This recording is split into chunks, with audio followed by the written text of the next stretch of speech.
The morning sky over Kagoshima Air Base was painted in shades of gray and crimson as dawn broke on March 15, 1945. Lieutenant Hiroshi Tanaka stood at the edge of the runway, his hands trembling slightly as he clutched a photograph of his mother and younger sister. At 22 years old, he had been selected for something that would define the final months of the Pacific War. The Tokubetsu Kogekitai, the Special Attack Unit.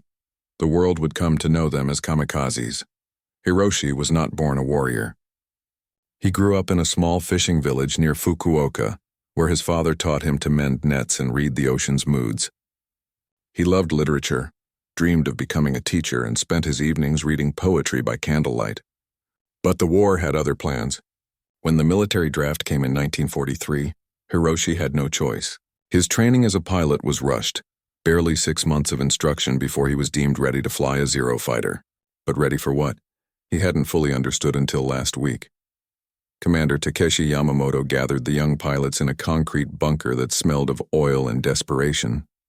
The commander was a man in his 40s, his face weathered by too many battles and too few victories. He stood before them with a map of the Pacific, dotted with red markers indicating American naval positions. "Your training is complete," Yamamoto announced, his voice steady but his eyes betraying something darker. "You have been chosen for a mission of ultimate honor. You will pilot your aircraft directly into enemy warships. Your sacrifice will turn the tide of this war. You will become gods." The room fell silent. Hiroshi felt his stomach drop.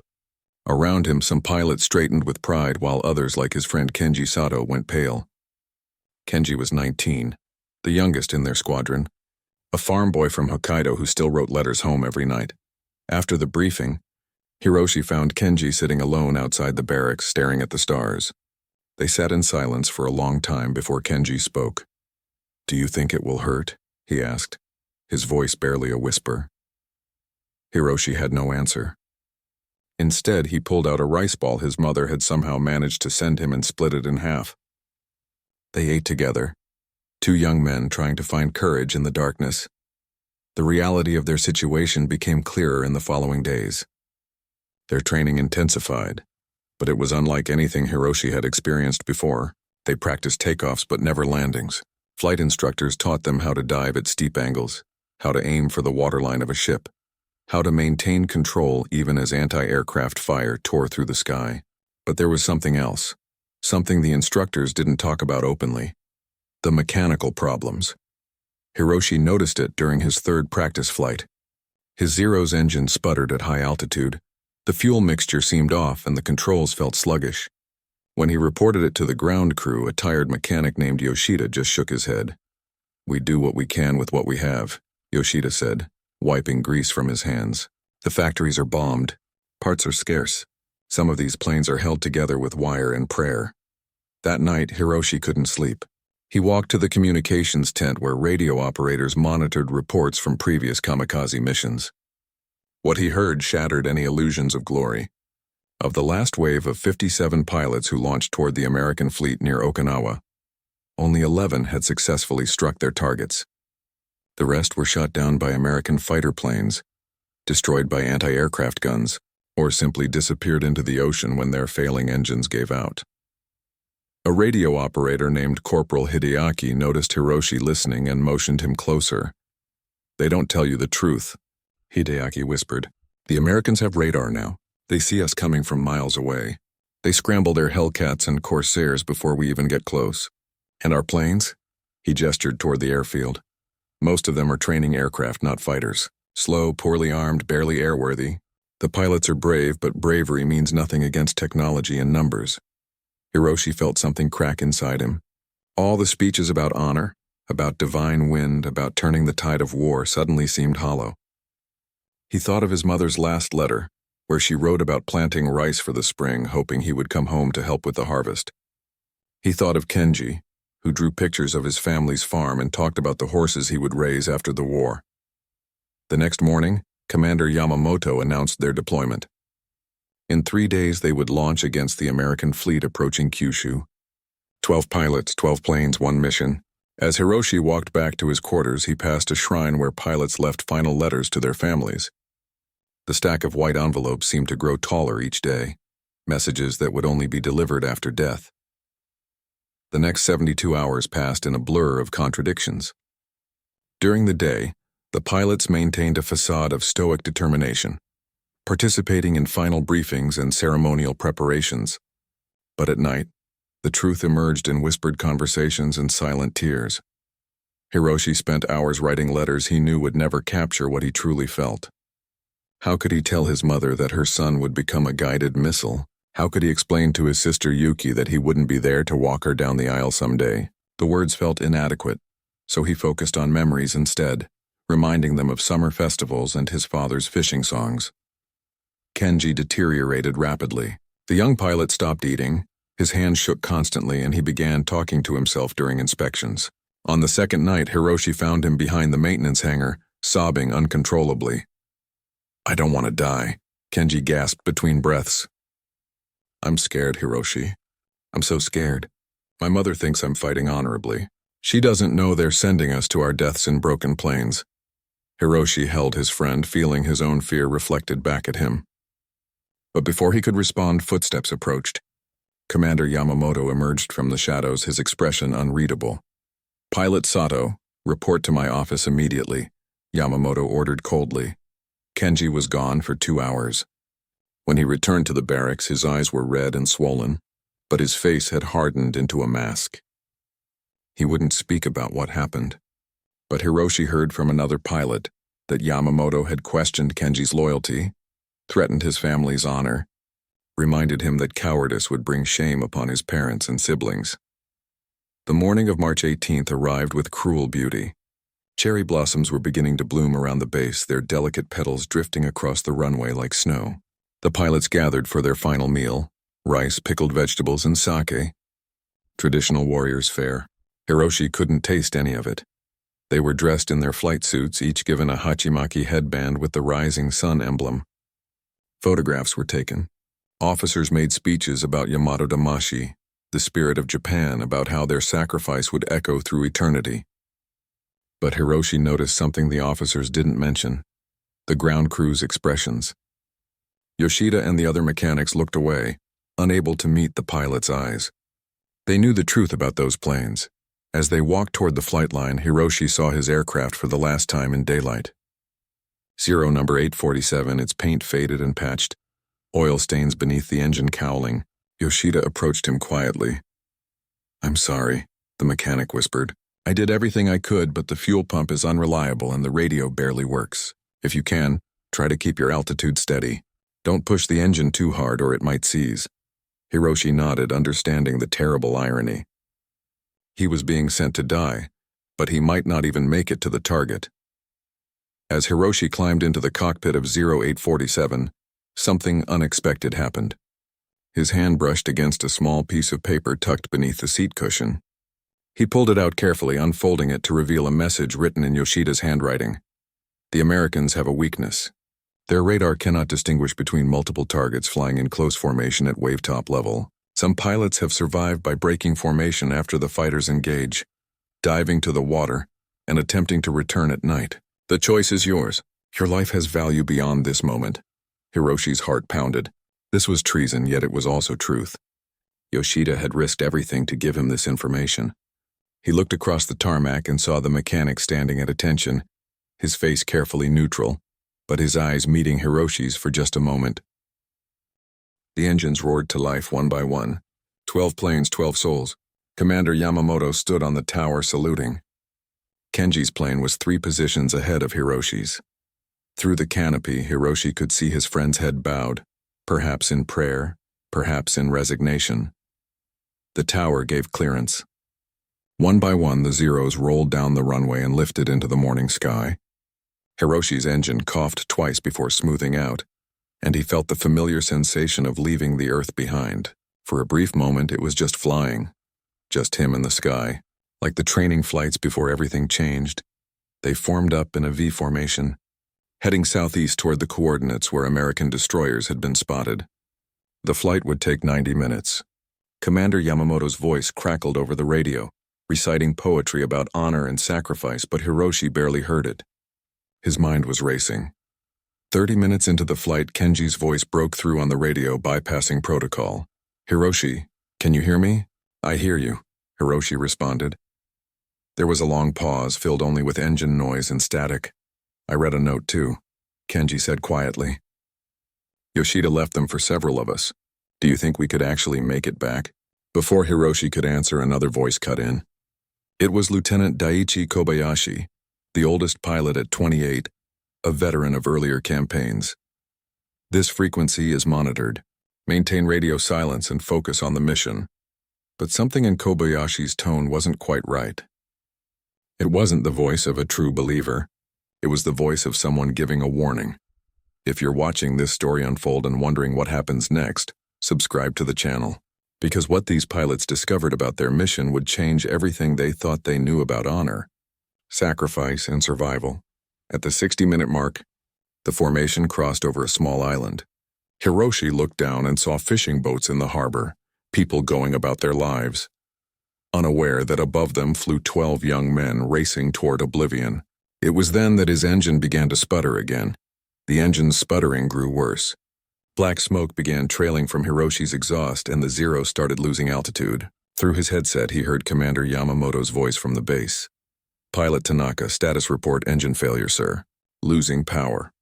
There was a pause, then Yamamoto's cold response. Then you will glide to your target. There is no turning back. But Hiroshi's plane was already falling behind the formation. Within minutes, he had dropped 2,000 feet, and the other Zeros were distant specks against the clouds. His radio crackled with fragments of transmissions. Then he heard it, the sound that every Japanese pilot had learned to fear. American voices on the radio frequency, calm and professional, coordinating an intercept. Bandits inbound bearing 270. Scramble fighters. Moments later, Hiroshi saw them, 6 American F-6F Hellcats climbing fast from below, their powerful engines propelling them toward the Japanese formation like hawks spotting prey. What happened next unfolded with terrible efficiency. The Americans tore through the formation. Hiroshi, trailing behind and below, watched in horror as tracer fire lit up the sky. Kenji's plane was hit first, its wing exploding in a shower of metal and flame. The Zero spun sideways and plummeted toward the ocean. No parachute emerged. 2 more Zeros went down within seconds. Then 3 more. The sky became a graveyard of smoke trails and falling debris. Hiroshi pushed his failing engine, trying to gain altitude, but it was useless. An American Hellcat spotted him and rolled into a dive. This is it, Hiroshi thought, gripping the control stick. But then his engine died completely. The propeller stopped. His Zero became a glider, dropping rapidly toward the wavetops. The American pilot, perhaps thinking Hiroshi was already finished, pulled up to rejoin his squadron hunting the remaining Japanese planes. Hiroshi fought to control his powerless aircraft. The ocean rushed up at him, dark and vast. He had seconds to decide. He could try to ditch in the water and likely drown, or he could try something desperate. He remembered Yoshida's note. Wave top level, below radar. He aimed for the smoothest patch of water he could see and brought the Zero down hard. The impact was brutal. Metal screamed, water exploded around the canopy, and Hiroshi's head slammed against the cockpit frame. Everything went dark. When consciousness returned, he was floating. The Zero had miraculously stayed intact long enough for him to kick open the canopy and crawl out. The plane was sinking fast, disappearing beneath him. His life vest kept him afloat, but he was alone in the Pacific Ocean, watching the distant sky where his squadron had been obliterated. 11 young men gone. 11 families about to receive folded flags and empty condolences. And Hiroshi, against all odds, was still breathing. Hiroshi floated in the cold Pacific waters for what felt like hours but was probably only 40 minutes. The sun beat down mercilessly, and his flight suit, heavy with seawater, dragged at his exhausted body. He thought about letting go, about sinking beneath the waves to join Kenji and the others. It would be easier than facing what came next. But then he heard an engine. Not an aircraft, but a boat.